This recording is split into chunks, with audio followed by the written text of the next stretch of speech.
Hello बच्चों, आज हम लोग शुरू करने चल रहे हैं फिजिकल की एक बेहतरीन सी यूनिट जिसको आप केमिकल इक्विलिब्रियम के नाम से जानते हैं।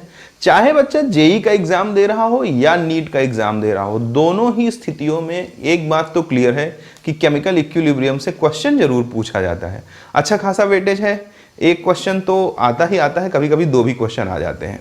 तो आइए हम लोग इसकी बारीकियों को बेहतर तरीके से सीखते हैं और मैं एक कोशिश करता हूं कि आपके लिए कुछ बेहतर कर सकूं, जिससे वो क्वेश्चंस जो आपको नहीं बनते हैं या वो छोटी छोटी चीजें जो आपको किसी भी तरीके से प्रॉब्लम क्रिएट करती हैं, उसको अपन किसी तरीके से कंट्रोल में लेते हैं। चलिए देखते हैं। सबसे पहले बात करते हैं बच्चों इक्विलिब्रियम की। इक्विलिब्रियम को अगर समझना है तो आपको समझना पड़ेगा सबसे पहले टाइप ऑफ रिएक्शन के बारे में। केमिकल रिएक्शन अगर देखी जाए प्यारे बच्चों, तो टाइप ऑफ रिएक्शन की अगर अपन बात करते हैं तो केमिकल रिएक्शन मेनली दो टाइप की होती हैं।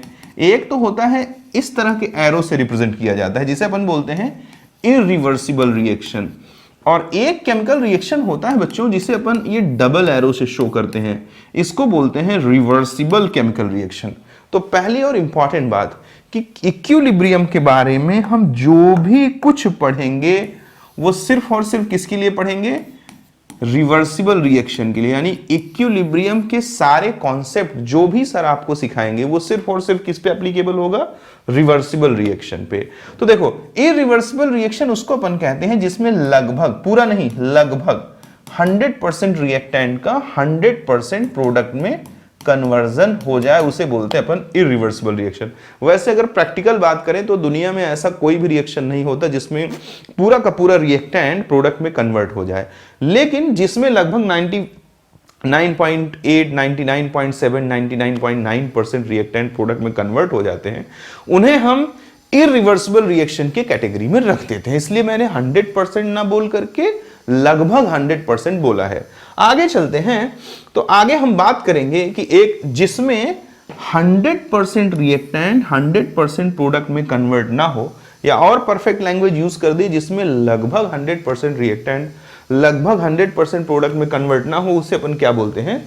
रिवर्सिबल रिएक्शन बोलते हैं। तो आप ये बात जरूर जानें कि इक्विलिब्रियम के सारे कॉन्सेप्ट किस पे एप्लीकेबल है? रिवर्सिबल रिएक्शन पे एप्लीकेबल है। चलिए कुछ एक दो बातें और बोल देते हैं, अच्छे से बातों को आप समझ लीजिएगा कि इरिवर्सिबल रिएक्शन हमेशा ओपन कंटेनर में होता है, ओपन कंटेनर में होता है, और जो आपका ये रिवर्सिबल रिएक्शन है ये हमेशा क्लोज कंटेनर के भीतर होता है। अगर हम किसी रिवर्सिबल रिएक्शन को ओपन कंटेनर में करा दें तो ये खुद भी इरिवर्सिबल के रूप में बदल जाता है। यानी कि कोई भी रिएक्शन जो रिवर्सिबल है वो हमेशा बंद बर्तन में होती है। अगर आप बर्तन खोल देंगे तो वो रिएक्शन रिवर्सिबल नहीं रह जाएगी, वो रिएक्शन क्या बन जाएगी? इरिवर्सिबल बन जाएगी। ठीक है, तो थोड़ा सा हम लोग आगे चलते हैं और बातों को और बेहतर तरीके से समझते हैं। तो देखिए, अगर बच्चों हम लोग देखें आगे तो टाइप ऑफ इक्विलिब्रियम के बारे में हमें सीखना है। इक्विलिब्रियम के टाइप की बात की जाए तो ये दो प्रकार का होता है। सबसे पहला जो हम लोग पढ़ते हैं वो पढ़ते हैं फिजिकल इक्विलिब्रियम के बारे में। फिजिकल इक्विलिब्रियम क्या है? जब भी कभी इक्विलिब्रियम दो डिफरेंट फिजिकल स्टेट के बीच स्टैब्लिश्ड हो, जैसे कि मान लीजिए H2O सॉलिड और H2O लिक्विड के बीच में इक्विलिब्रियम स्टैब्लिश हो, या मान लीजिए कि H2O लिक्विड और H2O वेपर के बीच में इक्विलिब्रियम स्टैब्लिश हो, या मान लीजिए कि H2O सॉलिड और H2O वेपर के बीच में इक्विलिब्रियम स्टैब्लिश हो, तो इन्हें हम क्या बोलते हैं? Physical equilibrium. Means when the equilibrium is established between two different physical state, then it is known as physical equilibrium। अगर हम देखें तो फॉरवर्ड में सॉलिड से लिक्विड बन रहा है, तो जो फॉरवर्ड प्रोसेस है उसको हम लोग क्या बोल सकते हैं? मेल्टिंग बोल सकते हैं बच्चों। और बैकवर्ड में जरा देखिए, लिक्विड से क्या बन रहा है? सॉलिड बन रहा है। तो लिक्विड से सॉलिड यानी बैकवर्ड प्रोसेस को हम लोग क्या बोल सकते हैं? बैकवर्ड प्रोसेस को हम लोग फ्रीजिंग बोल सकते हैं। यहां देख लीजिए, लिक्विड से वेपर बन रहा है। अगर लिक्विड से वेपर बन रहा है तो हम लोग फॉरवर्ड प्रोसेस को क्या बोल सकते हैं? वेपोराइजेशन। और अगर रिवर्स में देखें तो वेपर से लिक्विड बन रहा है, वेपर से लिक्विड यानी बैकवर्ड प्रोसेस को हम लोग क्या बोल सकते हैं, वेपर से लिक्विड बनने की प्रक्रिया को साइंस में कंडेंसेशन के नाम से जाना जाता है। तो बैकवर्ड प्रोसेस को क्या बोल सकते हैं, कंडेंसेशन बोल सकते हैं।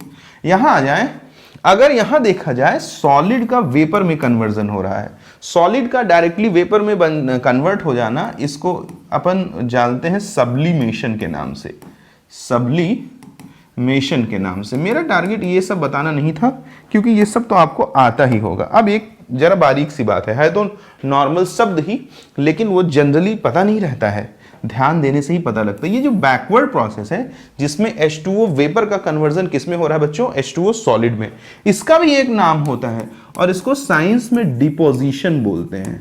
क्या बोलते हैं सरकारों, इसको डिपोजिशन। तो ठीक है, उम्मीद करता हूं कि ये बातें आपको थोड़ी अच्छी लगी होंगी और समझ में भी आया होगा। क्या बोला मैंने कि जो इक्विलिब्रियम है वो दो टाइप का होता है। पहला है physical equilibrium, when the equilibrium is established between two different physical state then it is known as physical equilibrium. ठीक है, मैंने जैसे ये कुछ एग्जांपल्स दिए और इन प्रोसेस के नाम बताए, जिसमें इंपॉर्टेंट ये था कि वेपर का सॉलिड में जो कन्वर्जन होता है उस प्रोसेस का एक नाम है, उसे अपन क्या बोलते हैं, डिपोजिशन। आइए हम लोग अब देख लेते हैं अदर हैंड में किसके बारे में, केमिकल इक्विलिब्रियम के बारे में। अगर बच्चों केमिकल इक्विलिब्रियम के बारे में बात किया जाए तो जब भी कभी इक्विलिब्रियम किसी केमिकल रिएक्शन में रिएक्टेंट और प्रोडक्ट के बीच में एस्टैब्लिश्ड हो तो उसे अपन क्या बोलते हैं, केमिकल इक्विलिब्रियम। डेफिनेशन क्या बन जाएगा, when equilibrium is established between the reactant and product of any chemical reaction. यहां देखिए केमिकल रिएक्शन नहीं हो रहा है, एक स्टेट से दूसरे स्टेट में कन्वर्जन हो रहा है।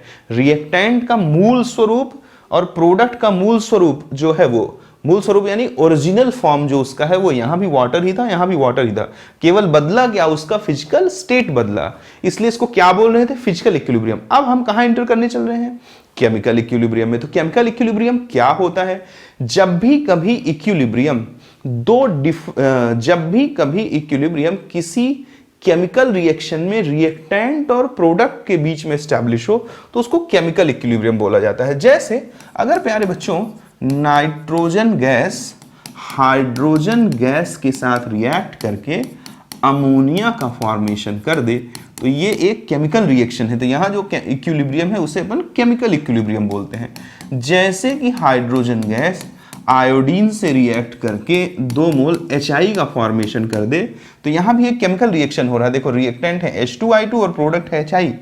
अगर N2O2 से रिएक्ट करके 2NO बना दे तो यहां भी जो इक्विलिब्रियम एस्टैब्लिश हो किसके बीच हो गया, वो हो गया किसी एक रिएक्शन के रिएक्टेंट और प्रोडक्ट के बीच।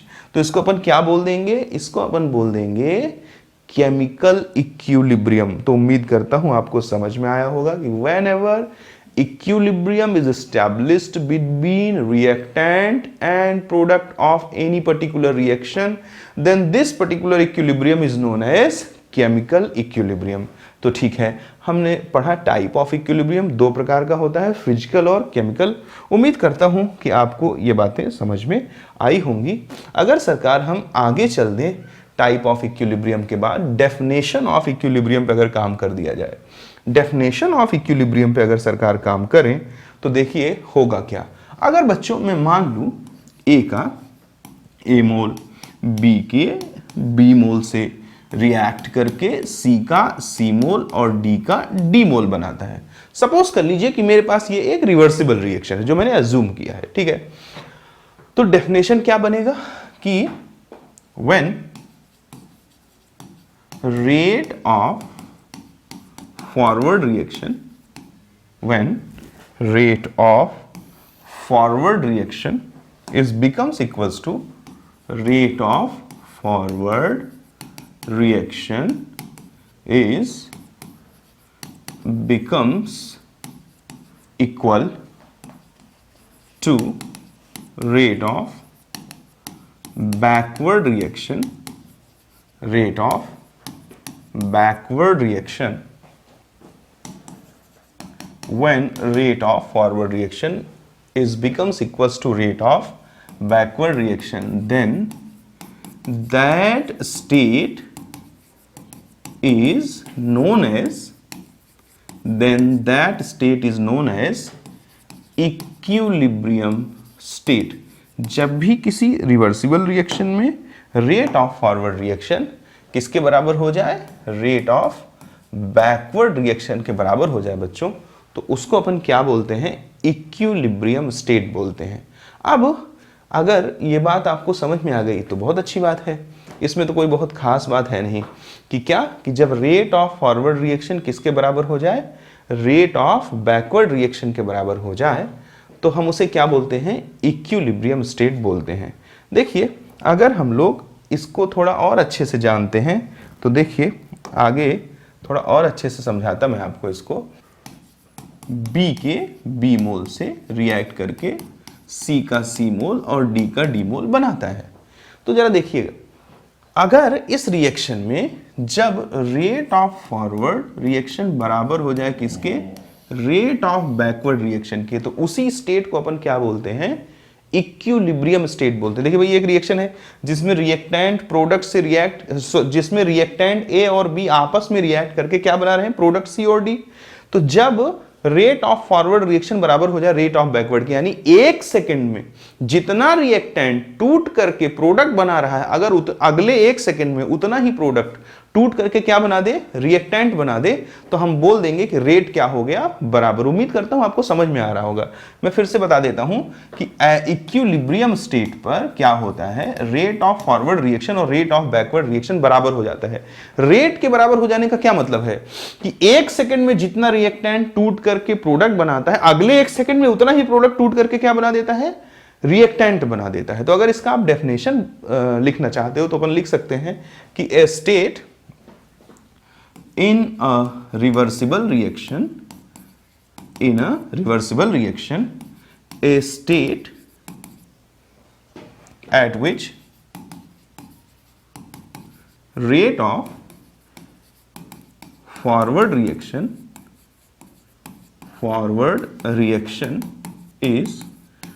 becomes equal to rate of backward reaction. It's become equal to rate of backward reaction. Backward reaction is called equilibrium state। यानी कि जब रेट ऑफ फॉरवर्ड रिएक्शन बराबर हो जाए किसके, रेट ऑफ बैकवर्ड रिएक्शन के हो जाए बराबर, तो उसको अपन क्या बोल देंगे, इक्विलिब्रियम स्टेट। तो देखिएगा जरा एक बात को समझिएगा कि कुछ चीजें मैं आपको सिखाने की कोशिश करता हूं, एक एक करके देखना। जैसे बच्चों अगर इक्विलिब्रियम के बारे में थोड़ा सा और आगे चलें तो कुछ बातें मैं एक्सप्लेन करूंगा पहले, फिर पॉइंट बनाता हूं एक एक करके। देखो एक बच्चे के दिमाग में कंफ्यूजन होता है कि सर क्या इक्विलिब्रियम पे रेट बराबर हो गया तो यानी ये भी 50% बचेगा, ये भी 50%। भाई रेट बराबर होने से इनका परसेंटेज का कोई लेना देना नहीं है, यानी कि इक्विलिब्रियम पे ये और ये दोनों का अमाउंट बराबर हो ये ऐसा जरूरी नहीं है, हो भी सकता है और नहीं भी। चलिए डिटेल में आते हैं एक एक करके। जैसे अगर मैं बोलूं स्टार लगा के कि maximum concentration is achieved at equilibrium, बाद में पॉइंट वाइज कर दूंगा। अगर मैं कहता हूं सबसे पहले कि मैक्सिमम कंसंट्रेशन ऑफ प्रोडक्ट, क्या बोला, maximum concentration of product is achieved at equilibrium, यानी इक्विलिब्रियम पर अधिकतम प्रोडक्ट बन जाता है। एक बार रिएक्शन में इक्विलिब्रियम स्टैब्लिश हो गया उसके बाद अब और प्रोडक्ट नहीं बनेगा। तुम ही सोच के देखो कि इक्विलिब्रियम पर प्रति सेकंड जितना रिएक्टेंट टूट करके प्रोडक्ट बनाता है, अगले एक सेकंड में उतना ही प्रोडक्ट टूट करके क्या बना दे रहा है, रिएक्टेंट। तो यानी कि जितना प्रोडक्ट बनना था बन गया, अब और प्रोडक्ट नहीं बनेगा किसी कीमत पर। तो यह बात बहुत इंपॉर्टेंट है। दूसरी इंपॉर्टेंट बात यह है कि इक्विलिब्रियम पर, at equilibrium, concentration of reactant concentration of product से ज्यादा भी हो सकता है, concentration of reactant concentration of product से कम भी हो सकता है, और concentration of reactant concentration of product के बराबर भी हो सकता है। तीनों स्थितियां संभव हैं जब भी कभी अगर रिएक्शन लेस देन 50% हुई हो। लेस देन 50% हुई होगी तो बट ऑब्वियस है कि रिएक्टेंट का अमाउंट क्या होगा, ज्यादा होगा। अगर कभी रिएक्शन ग्रेटर देन 50% हुई है तो पक्का प्रोडक्ट ज्यादा होगा। भाई अगर मान लीजिए कि 10 ग्राम था और इसका 50% से ज्यादा प्रोडक्ट में कन्वर्ट हो गया। 10 ग्राम का 50% कितना होता है? सपोज मैं मान लेता कि एक रिएक्शन है जिसमें R से क्या बन रहा है, P बन रहा है। R का 10 ग्राम है। R का अगर 10 ग्राम है और 60% प्रोडक्ट बन गया, यानी कि 6 ग्राम प्रोडक्ट बन गया, तो रिएक्टेंट कितना बचा, 4 ग्राम बचा, और ये कितना बन गया, 6 ग्राम। तो जरा देखिए कि जब भी कभी 50% से ज्यादा रिएक्शन हो रही होगी, whenever extent of reaction is greater than 50%, then amount of product will be greater than the amount of reactant, or we can say that concentration of product is greater than the concentration of reactant। और अगर reaction exact 50% हुई हो तो ऐसी स्थिति में reactant और product ये दोनों आपस में बराबर भी हो सकते हैं। कब? जब रिएक्शन कितने परसेंट हुई हो, 50% हुई हो। ठीक है, तो इंपॉर्टेंट बात क्या निकली कि इक्विलिब्रियम पर रेट ऑफ फॉरवर्ड और रेट ऑफ बैकवर्ड दोनों आपस में क्या होते हैं, बराबर होते हैं। दूसरी बात क्या इंपॉर्टेंट पता चली कि maximum concentration of product is achieved at equilibrium. एक बार इक्विलिब्रियम आ गया तो अब और प्रोडक्ट नहीं बनेगा, जितना प्रोडक्ट बनना था वो इक्विलिब्रियम पे बन चुका है। हाँ, और ये बात हम ऐसे भी समझ सकते हैं कि क्योंकि प्रति सेकंड एक बार इक्विलिब्रियम एस्टैब्लिश हो गया, अब अगले 1 सेकंड में जितना रिएक्टेंट टूट के प्रोडक्ट बनाएगा उसके अगले सेकंड में उतना ही प्रोडक्ट टूट के क्या बना देगा, रिएक्टेंट। यानी कि रिजल्टेंट कन्वर्जन इक्विलिब्रियम एस्टैब्लिश होने के बाद रिएक्टेंट का प्रोडक्ट में नहीं होता किसी कीमत पर। हाँ, तो आगे आ जाते हैं। अब ये बात बड़ी इंपॉर्टेंट है, इसमें बच्चा मैंने देखा स्मार्ट बच्चा भी गलती करता है। क्या कि इक्विलिब्रियम पर हम एक्सटेंट ऑफ रिएक्शन के बिहाफ पर प्रोडक्ट और रिएक्टेंट के कंसंट्रेशन का फैसला करेंगे। अगर रिएक्शन 50% हुई है तो रिएक्टेंट हमेशा प्रोडक्ट से ज्यादा होगा। अगर रिएक्शन ग्रेटर देन 50% हुई है, सॉरी शायद मैंने बोल दिया 50%, लेस देन 50% हुई है तो रिएक्टेंट प्रोडक्ट से ज्यादा होगा। ग्रेटर देन 50% हुई है तो प्रोडक्ट रिएक्टेंट से ज्यादा होगा। और बराबर अगर इक्वल 50% हुई है रिएक्शन तो हमेशा रिएक्टेंट प्रोडक्ट के क्या होगा, बराबर होगा। मेरे प्यारे सरकार, आओ कुछ बेहतरीन सी चीजों को देखते हैं, समझने की कोशिश करते हैं। देखिए, जैसे अगर मान लीजिए कि मैं आपसे पूछूं कि which of the following graph is representing ये है, समझ लीजिएगा उतना, रिप्रेजेंटिंग इक्विलिब्रियम। अगर मैं पूछता हूं कि, तो हमारा क्वेश्चन क्या है कि which of the following graph is represented equilibrium। तो जरा देखिए, हमने पहला ग्राफ बना दिया किसके बीच में, रेट के बीच में और समय के बीच में। दूसरा भी ग्राफ किसके बीच में है, रेट और टाइम के। तीसरा भी ग्राफ किसके बीच में है, रेट और टाइम के। और चौथा जो ऑप्शन है वो हमारा है ऑल। तो एक बार मैं जरा ऑप्शन बना देता हूं, this is the 1, this is 2, this is 3 and this one is the 4। प्यारे सरकार, ग्राफ कुछ इस तरह से है, ये ऐसा गया है, ऐसा, ये ऐसा गया है, ऐसा, और ये ऐसा गया है और ऐसा गया है। ठीक है, तो सबसे पहले अगर मैं रिएक्शन लिख देता हूं कि suppose the reaction is R gives P, तो सबसे पहले आप ये तो जानते रहिए कि ये जो ऊपर की तरफ कर्व जा रहा है, अगर मैं आपसे पूछूं कि ये किसको शो करेगा, ये रेट ऑफ फॉरवर्ड को शो करेगा या रेट ऑफ बैकवर्ड को शो करेगा। तो देखिए, ये बात बहुत ही आसानी से समझी जा सकती है। जब भी कोई रिएक्शन होता है तो शुरू में पूरा का पूरा क्या होता है, रिएक्टेंट, और रिएक्टेंट का धीरे धीरे कन्वर्जन किस में होता है, प्रोडक्ट में। और एक मैक्सिमम अमाउंट प्रोडक्ट का अचीव हो जाता है, उसके बाद जो है प्रोडक्ट का कन्वर्जन किस में होने लगता है, रिएक्टेंट में होने लगता है।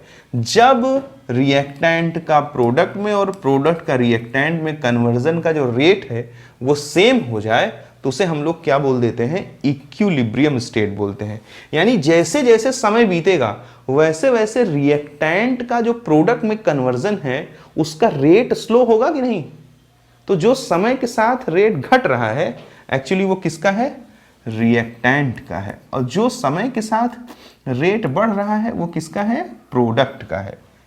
उम्मीद करता हूं समझ में आया होगा। फिर से बोल देता हूं, जैसे भाई रिएक्टेंट किस में कन्वर्ट हो रहा है, प्रोडक्ट में। एक समय के बाद रिएक्टेंट का रिजल्टेंट कन्वर्जन प्रोडक्ट में स्टॉप हो जाता है, क्योंकि प्रति सेकंड जितना रिएक्टेंट प्रोडक्ट में कन्वर्ट होता है, अगले 1 सेकंड में उतना ही प्रोडक्ट क्या हो जाता है, रिएक्टेंट में कन्वर्ट हो जाता है। इसका मतलब मैं कह सकता हूं कि एक समय ऐसा आता है जब रिएक्टेंट प्रोडक्ट में कन्वर्ट नहीं होता, यानी शुरू में तो रिएक्टेंट का प्रोडक्ट में कन्वर्जन काफी फास्ट होता है, जैसे जैसे समय बीतता है वैसे वैसे वो रेट कम होता जाता है।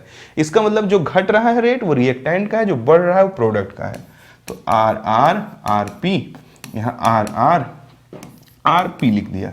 तो जरा देखें, हम जानते हैं कि इक्विलिब्रियम पर रेट ऑफ फॉरवर्ड और रेट ऑफ बैकवर्ड दोनों क्या होने चाहिए, बराबर। यहां देखिए एक क्षणिक मात्र के लिए तो दोनों बराबर हुए हैं, लेकिन अगर अपन फाइनली देखा जाए तो ये देखो किसको शो कर रहा है, प्रोडक्ट के रेट को, और ये जरा देखो किसको शो कर रहा है, रिएक्टेंट के रेट को। तो जरा देखो क्या ये दोनों पॉइंट एक ही जगह है, नहीं, तो यानी दोनों रेट बराबर नहीं है, तो ये इक्विलिब्रियम को शो नहीं करेगा। अगर मैं यहां आ जाऊं तो जरा देखो ये किसके रेट को शो कर रहा है, रिएक्टेंट के। और अगर यहां से पैरेलल लाइन ऐसे perpendicular to Y axis draw कर दो तो पता लग जाएगा ये किसके रेट को बता रहा है, रिएक्टेंट, और ये किसके रेट के, प्रोडक्ट को। ये भी दोनों रेट बराबर नहीं है, इसलिए ये भी इक्विलिब्रियम को रिप्रेजेंट नहीं कर सकता। क्योंकि अभी थोड़ी देर पहले हमने क्या सीखा कि जब रेट ऑफ फॉरवर्ड रिएक्शन और रेट ऑफ बैकवर्ड रिएक्शन दोनों आपस में क्या हो जाए, बराबर हो जाए, यानी कि उसी पॉइंट को अपन इक्विलिब्रियम बोल सकते हैं। यहां जरा देखिए, यहां रेट ऑफ फॉरवर्ड और रेट ऑफ बैकवर्ड दोनों क्या हो गए, बराबर हो गए। तो अगर रेट ऑफ फॉरवर्ड और रेट ऑफ बैकवर्ड दोनों बराबर हो जा रहे हैं बच्चों, तो ऐसी स्थिति में हम कह सकते हैं कि ये इक्विलिब्रियम को रिप्रेजेंट कर रहा है। उम्मीद करता हूं कि आपको ये बात समझ में आई होगी। चलिए एक क्वेश्चन और ले देता हूं इसी तरह से। अगर मान लीजिए कि मैं आपसे कहूं कि इस स्टेटमेंट को एज इट इज रहने दूं, मैं आपसे कहूं कि इनमें से कौन सा ग्राफ इक्विलिब्रियम को रिप्रेजेंट कर रहा है, तो देखिएगा क्या करता हूं मैं एज इट इज 4 ग्राफ बनाता हूं और चौथा ऑप्शन भी सेम कर देता हूं। चलो ऑल कर दिया। प्यारे सरकार जरा मस्ती से देखना हमारी बात को।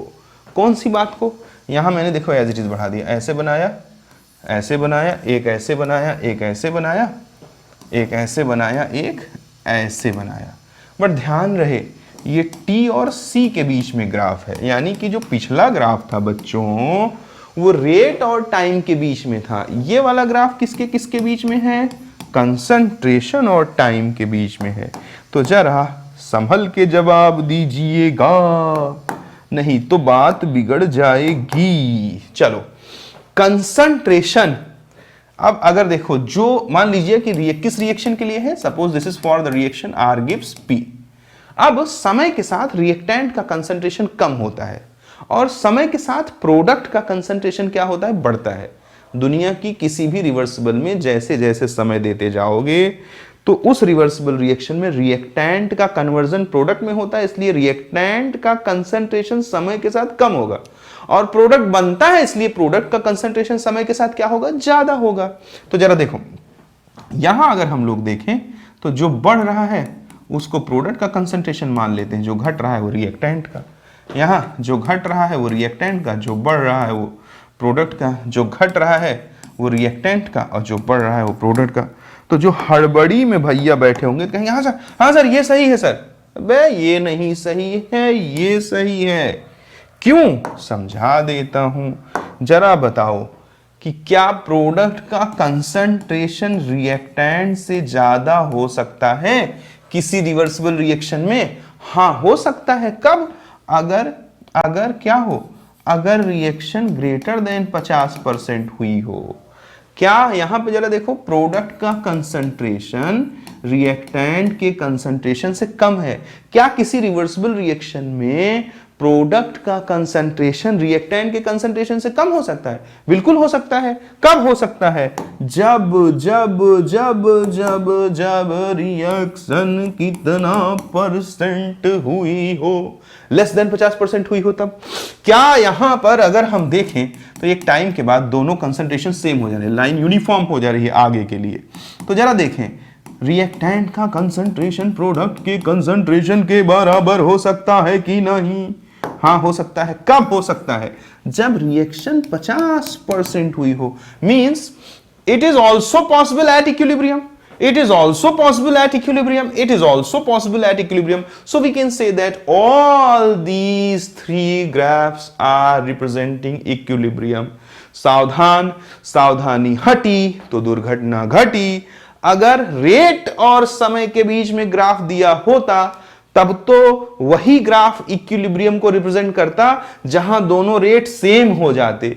बट सावधान हो जाओ, ये ग्राफ रेट और टाइम के बीच में बिल्कुल भी नहीं बना हुआ है, ये ग्राफ बना हुआ है कंसंट्रेशन और टाइम के बीच में। तो कंसंट्रेशन और टाइम के बीच में अगर कोई ग्राफ बना हुआ है तो किसी भी रिवर्सिबल रिएक्शन में प्रोडक्ट का कंसंट्रेशन रिएक्टेंट के बराबर भी हो सकता, रिएक्टेंट से ज्यादा भी हो सकता, रिएक्टेंट से कम भी हो सकता। It depends upon the extent of reaction. उम्मीद करता हूं सरकारों को इतनी बात जरूर समझ में आई होगी। एक और भी क्वेश्चन ले देता, दिमाग एक्टिवेट हो गया तो एक और बात ध्यान में आ गई। मान लीजिए कि मैं 3 डायग्राम बना देता हूं, इसमें मैं H2 ले लेता हूं, I2 ले लेता हूं, गैस है और ये रिएक्ट करके सपोज करिए कि बना रहे हैं क्या, 2HI बना रहे हैं। ठीक है, एक दूसरा डायग्राम कुछ इस तरह का है। सपोज कर लीजिए कि ये तुम्हारा हीटर है और इसमें मैंने हीटर में प्यारे बच्चों एक रॉड लगा दी। एक रॉड लगा दिया अगर मैंने, और रॉड के इस सिरे का टेम्परेचर T1 है, थोड़ा दूर गए तो T2 हुआ, थोड़ा और दूर गए तो T3 गया, थोड़ा और दूर गए तो T4 गया। अब एक तीसरा डायग्राम बना देता जो कुछ इस तरह से है। इसमें एक टोटी कह सकते हैं लगी हुई है, नल, और इसके अंदर जो मन हो वो भर लो। चलो मैं इथेनॉल भर देता हूँ। इथेनॉल कभी कभी लोगों के दुख दर्द को भी भुलाने में काम आता है। 11वीं 12वीं में बच्चों को दर्द हो जाता है, तो हालांकि 11वीं 12वीं में तो इससे दर्द मत मिटाना, कोशिश ये करना कि कोई दर्द 11वीं 12वीं में आपको हो ही ना। हाँ, डॉक्टर और इंजीनियर जब बनने जाते हैं तो कई दर्द इस इथेनॉल की सहायता से बच्चे मिटा लेते हैं। बच्चों अब देखना, अगर मैं आपसे पूछूं कि हाउ, इसको 1 बोल देता, इसको 2 बोल देता, इसको 3 बोल देता। How 1 is different from 2 and 3। और एक क्वेश्चन बना देता कि हाउ 2 and 3 आर सिमिलर, यानी कि दूसरे और तीसरे में क्या समानता है और पहला दूसरे और तीसरे से कैसे अलग है। तो चलिए मैं एक्सप्लेन कर देता हूं। देखिए, ये एक रिवर्सिबल रिएक्शन है। रिवर्सिबल रिएक्शन फॉरवर्ड में भी जा सकती है और बैकवर्ड में भी जा सकती नहीं, जाती है। फॉरवर्ड में भी जाती है और बैकवर्ड में भी जाती है, यानी कि ये बोथ डायरेक्शन में होने वाला प्रोसेस है। ये कोई सिंगल डायरेक्शन में होने वाला प्रोसेस नहीं है। बट ये जरा देखिए, ये बोथ डायरेक्शन में नहीं जाएगा। अगर हम हीट की बात करें तो जो हीटर के पास रॉड का जो सिरा होगा वो ज्यादा गर्म होगा, यानी T1 is greater than T2 is greater than T3 is greater than T4। और आप जानते हैं कि flow of heat always takes place from higher temperature to lower temperature. तो हीट किधर से किधर बहेगी, हीट T1 से T4 की तरफ बहेगी। कुछ भी कोशिश कर लो, हीट कभी T4 से T1 की तरफ नहीं जा सकती। हीट हमेशा T1 से T4 की तरफ जाएगी, यानी कि ये सिंगल डायरेक्शन प्रोसेस है। इसका डायरेक्शन क्या है, एक तरफ है, यानी इररिवर्सिबल है। और ये कैसा है, रिवर्सिबल है। इसमें भी जरा देख लो, अगर मान लो आपको दर्द मिटाने की जरूरत लगी और आपने इसमें से थोड़ा सा शराब निकाल लिया, थोड़ा सा शराब अगर आपने निकाल लिया तो यहां से खोलने का ऑप्शन नहीं है। नहीं तो कह दो सर जी यहां से फोड़ के डाल दीजिए, यहां से खोलने का ऑप्शन नहीं है। तो क्या इसी टोटी के माध्यम से ये शराब वापस जा सकती है क्या इस कंटेनर में? नहीं जा सकती है। तो ये भी कैसा प्रोसेस हो गया, सिंगल डायरेक्शन प्रोसेस हुआ। सिर्फ टोटी को खोल करके इसमें इकट्ठा किया हुआ इथेनॉल किसी चीज में कलेक्ट किया जा सकता है। किसी चीज में कलेक्टेड इथेनॉल टोटी में इसके माध्यम से अंदर नहीं डाला जा सकता। अब ये मत कह देना कि मोटर लगा दो सर, शक करके डाल देगा। अरे भाई, सामान्य स्थिति की बात हो रही है। नॉर्मल सा कंटेनर है, एक टोटी लगी हुई है इसमें। तो हमने टोटी खोला तो अल्कोहल नीचे गिरा। अब हम टोटी बंद कर देंगे तो नीचे का अल्कोहल कंटेनर के अंदर नहीं चला जाएगा। तो इसका मतलब ये भी क्या है, ये भी सिंगल डायरेक्शन का प्रोसेस है, ये भी कैसा प्रोसेस है, irreversible. So we can say that कि the first diagram is reversible and second and third both are irreversible. That's why first is different from second and three, and that's why second and three both are similar, क्योंकि दोनों क्या है, irreversible process है। उम्मीद करता हूँ ये भी बात आपको अच्छे से समझ में आई होगी। चलिए तो थोड़ा और आगे बढ़ देते हैं। थोड़ा और आगे जब अपन बढ़ेंगे तो देखते हैं भाई आगे क्या पढ़ना है। इंपॉर्टेंट पॉइंट, अरे भैया ये तो बहुत जरूरी चीज है। इंपॉर्टेंट पॉइंट को हम लोग देखते हैं, चलो एक एक करके देखते हैं। सबसे पहले क्या है कि maximum concentration of product is achieved at equilibrium. एक बार इक्विलिब्रियम एस्टैब्लिश हो गया तो no more resultant conversion of reactant into product will takes place. दूसरा इंपॉर्टेंट पॉइंट क्या है बच्चों? दूसरा इंपॉर्टेंट पॉइंट है कि एट इक्विलिब्रियम पर प्रोडक्ट का कंसंट्रेशन रिएक्टेंट से ज्यादा भी हो सकता है, बस रिएक्शन कितनी हुई हो, ग्रेटर देन 50%। तीसरा इंपॉर्टेंट पॉइंट क्या है? एट इक्विलिब्रियम प्रोडक्ट रिएक्टेंट से कम भी हो सकता है, बस क्या होना चाहिए, रिएक्शन लेस देन 50% होनी चाहिए। थोड़ा और आगे चल दें, थोड़ा अगर और आगे चल देंगे तो तीसरे के बाद हमारा चौथा इंपॉर्टेंट पॉइंट क्या बनेगा कि प्रोडक्ट का कंसंट्रेशन रिएक्टेंट के बराबर भी हो सकता है, बस रिएक्शन कितने परसेंट होनी चाहिए, 50% होनी चाहिए। पांचवा इंपॉर्टेंट पॉइंट है कि एट इक्विलिब्रियम डेल जी की जो वैल्यू है बच्चों, डेल जी होता है change in Gibbs free energy. Thermodynamics में डिटेल में पढ़ाया जाता है और इक्विलिब्रियम में भी उसके बहुत सारे यूजेस हैं। तो आप तो इतना जानते रहिए कि डेल जी की वैल्यू इक्विलिब्रियम पर कितनी होती है, 0 होती है। सिक्स्थ इंपॉर्टेंट पॉइंट क्या है? सिक्स्थ इंपॉर्टेंट पॉइंट है कि equilibrium is dynamic in nature. क्या मतलब हुआ डायनामिक होने का, बताता हूं। जैसे आर गिव्स पी है, एक बार इक्विलिब्रियम एस्टेब्लिश हो गया, तो जब एक बार इक्विलिब्रियम एस्टेब्लिश हो जाता है तो रेट ऑफ फॉरवर्ड, क्या बच्चों, रेट ऑफ फॉरवर्ड किसके बराबर हो जाता है, रेट ऑफ बैकवर्ड के बराबर हो जाता है। तो हमको क्या लगता है कि मतलब ऐसा लग सकता है कि जो है रिएक्शन रुक गई, क्योंकि सर रेट बराबर हो गया, अब ना तो रिएक्टेंट प्रोडक्ट में बदल रहा है ना ही प्रोडक्ट रिएक्टेंट में बदल रहा है। एक सेकंड में सर जितना रिएक्टेंट प्रोडक्ट में बदलेगा, अगले एक सेकंड में सर जी उतना ही प्रोडक्ट रिएक्टेंट में बदल जाएगा। इसका मतलब कि ओवरऑल रिएक्शन सर रुक गई, ऐसा कुछ भी नहीं है। रिएक्शन कंटिन्यूअस चलता रहता है, रिएक्टेंट प्रोडक्ट में, प्रोडक्ट रिएक्टेंट में, रिएक्टेंट प्रोडक्ट में, प्रोडक्ट रिएक्टेंट में। बट रिजल्टेंट कन्वर्जन रिएक्टेंट का प्रोडक्ट में नहीं होता इक्विलिब्रियम एस्टैब्लिश हो जाने के बाद, क्योंकि प्रति सेकंड जितना रिएक्टेंट टूट करके प्रोडक्ट बनाता है, अगले सेकंड उतना ही प्रोडक्ट टूट करके क्या बना देता है, रिएक्टेंट बना देता है। तो डायनेमिक का मतलब है कि no more resultant conversion takes place, but it doesn't mean that reaction is stopped, reaction is continuously going on, reaction is continuously going on. Just what happen कि प्रति second the amount of reactant which is converting into product is equals to the amount of product converting into the reactant. प्रति second या in every second amount of reactant which convert into the product is always equals to the amount of product which convert into the reactant. तो इसका मतलब कि reaction चल रही होती है, बस रिजल्टेंट कन्वर्जन नहीं होता है। 6 बात हो गई। सातवां इंपॉर्टेंट पॉइंट क्या है कि इक्विलिब्रियम को किसी भी डायरेक्शन में शिफ्ट किया जा सकता है। इक्विलिब्रियम कैन बी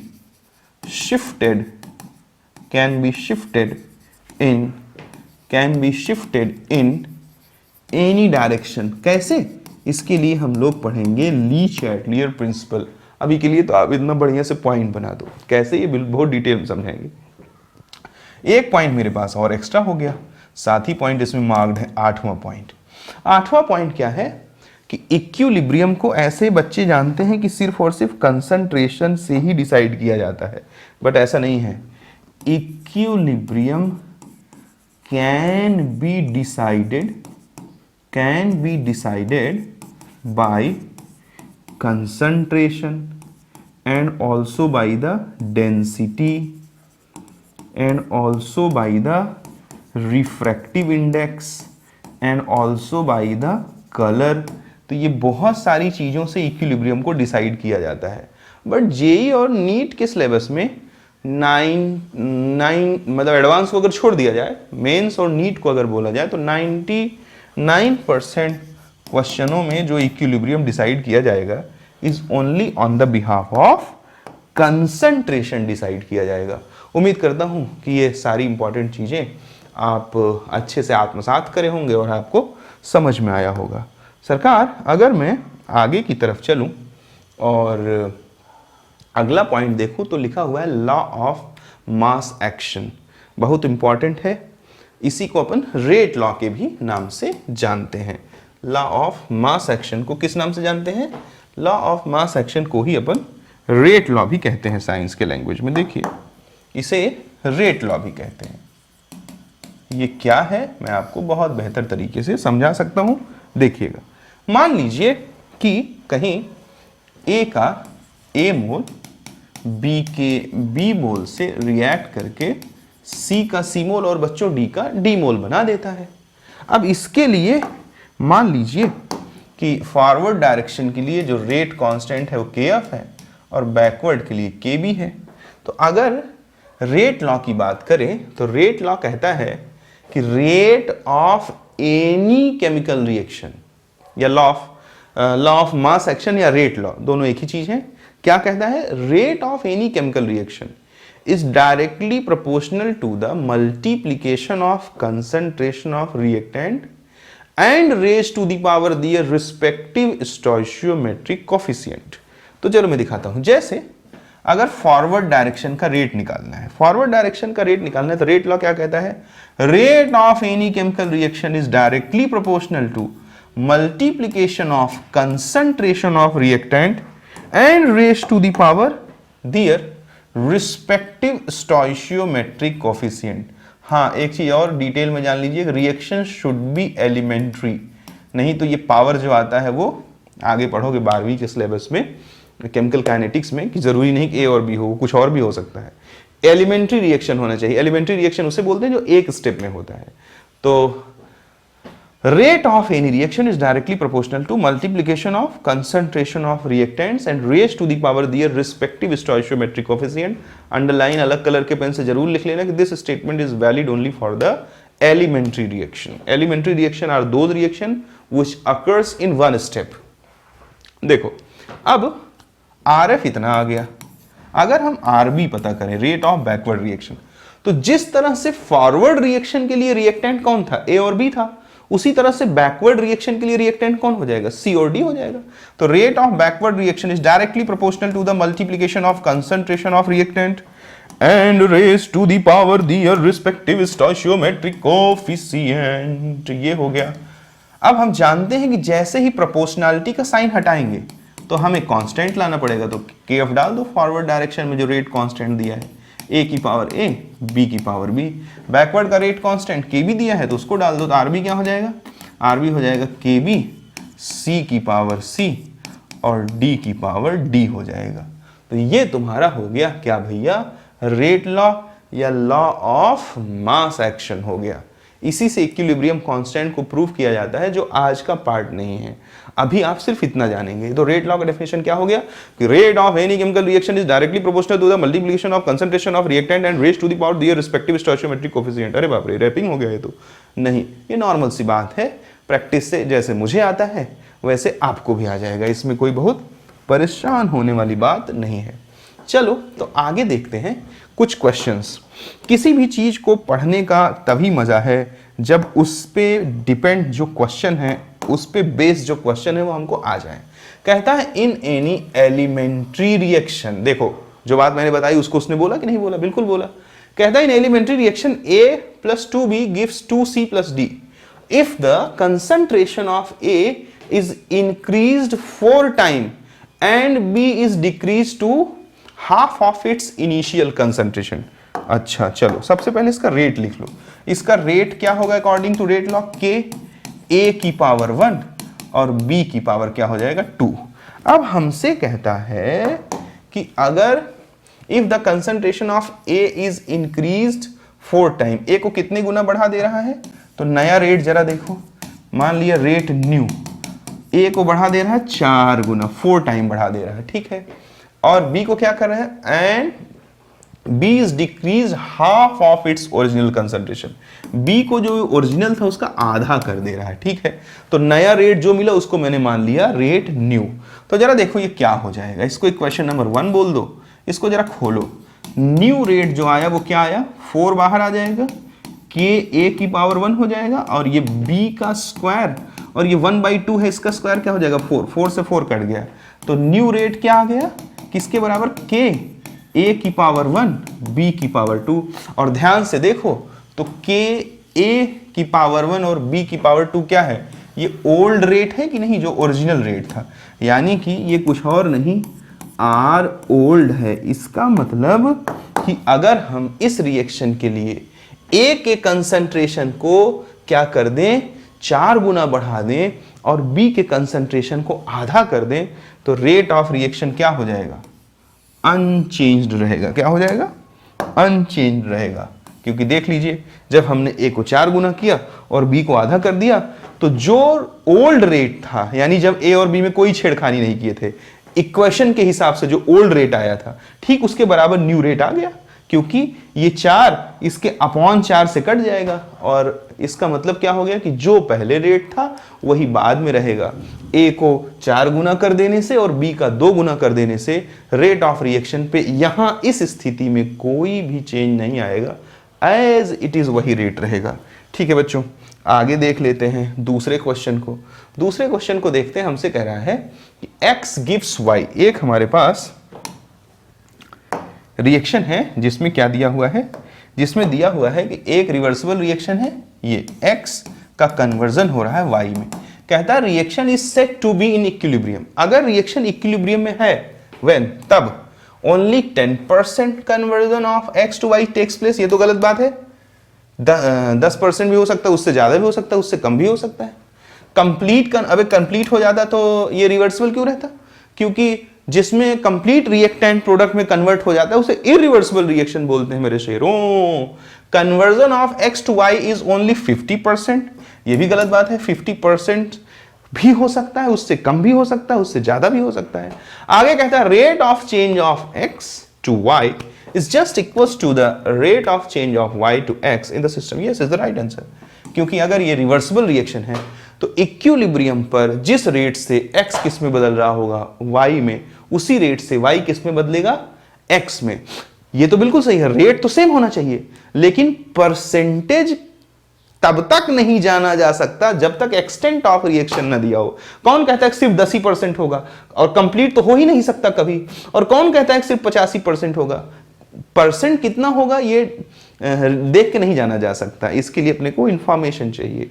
बट ये तो श्योर है कि अगर रिएक्शन रिवर्सिबल है तो इक्विलिब्रियम पर रेट ऑफ फॉरवर्ड और रेट ऑफ बैकवर्ड दोनों क्या होंगे? एक दूसरे के बराबर। आगे चल देते हैं बच्चों। देखो ये एक रिएक्शन है। In the chemical reaction and कुठे गेला? इन अ केमिकल रिएक्शन,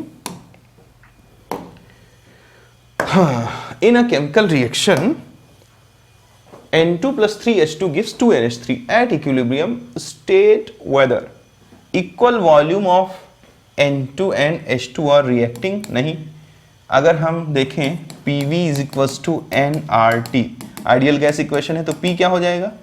या P is equals to N, या ऐसे कर दो चलो, V is equals to nRT by P हो जाएगा।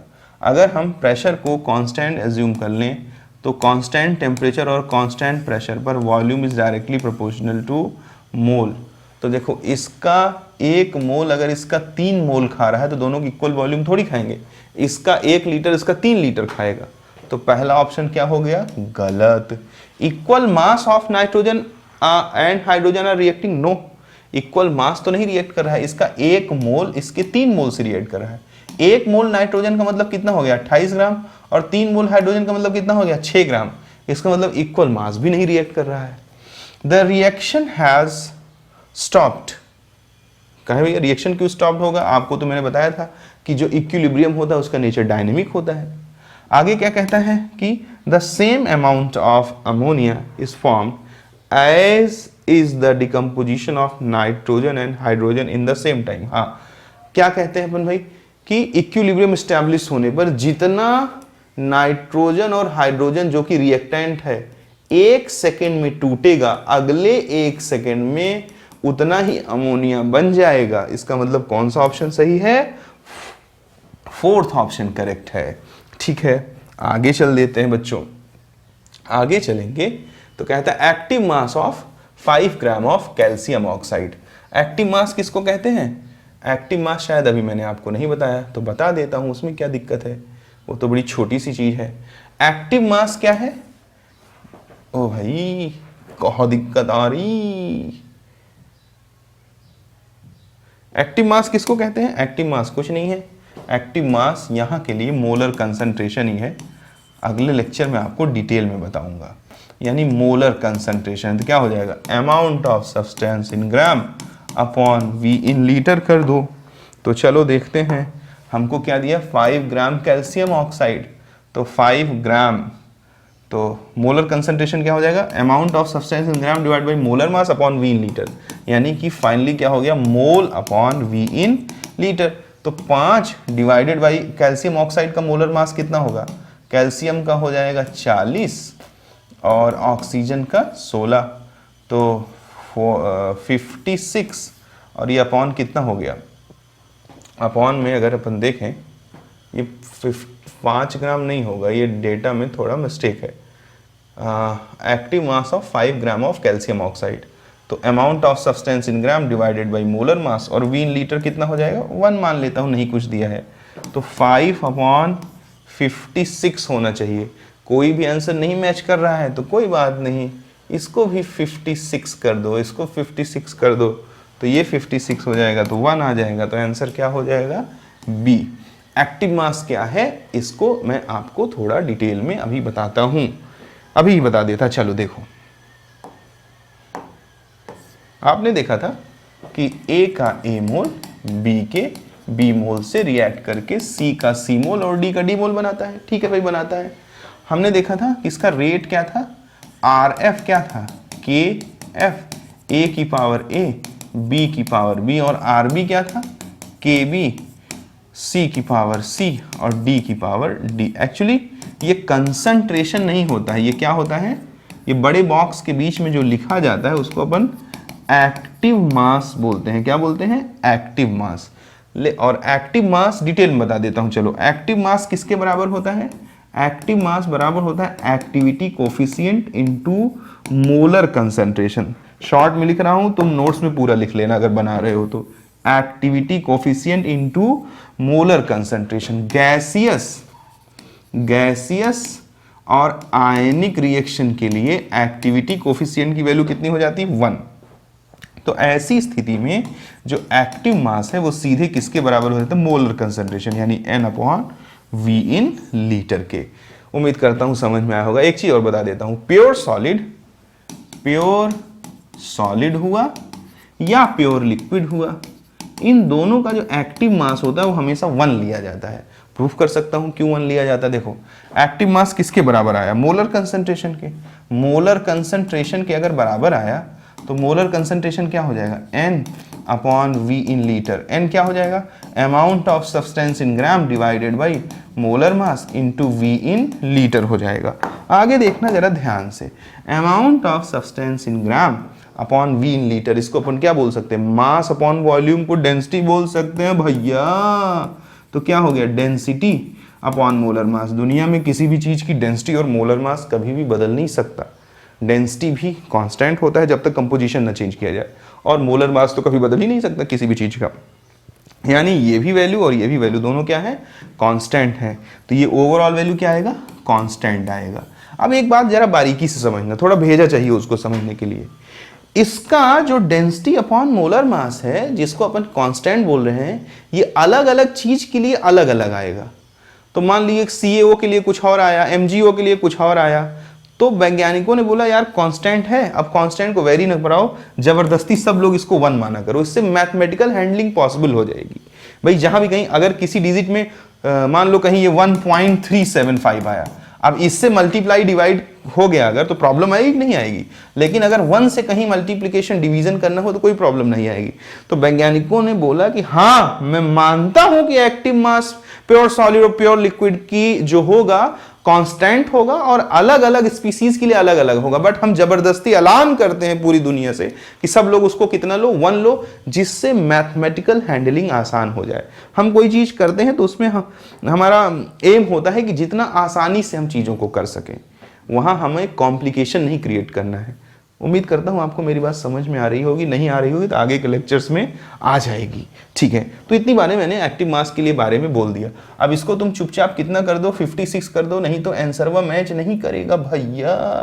56 है तो एक्टिव मास किसके बराबर है, मोलर कंसंट्रेशन के।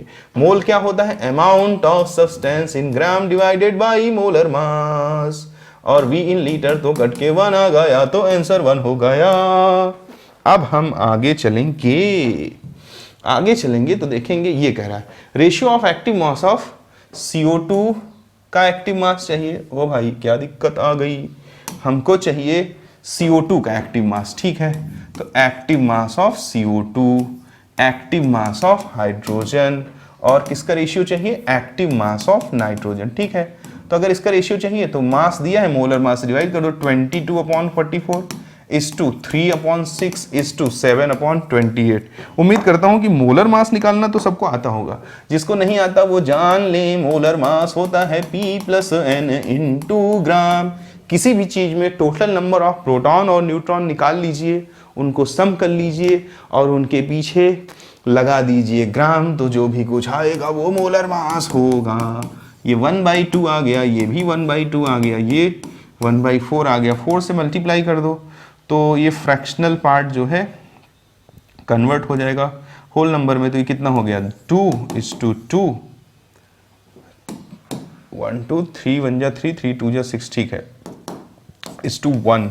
अगर हम इसको और आगे सॉल्व कर दें तो क्या हो जाएगा, कुछ गड़बड़ तो नहीं है ना भाई, हाँ 3, अबे ये तो 2 होगा ना, मोलर मास हाइड्रोजन का 2 होता है, तो 3/2, तो ये क्या हो जाएगा 3/2।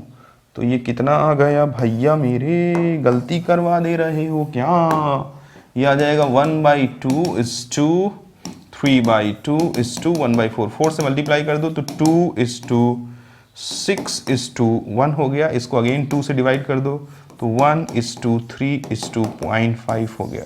तो देखिए 1:3:0.5, D is the right answer.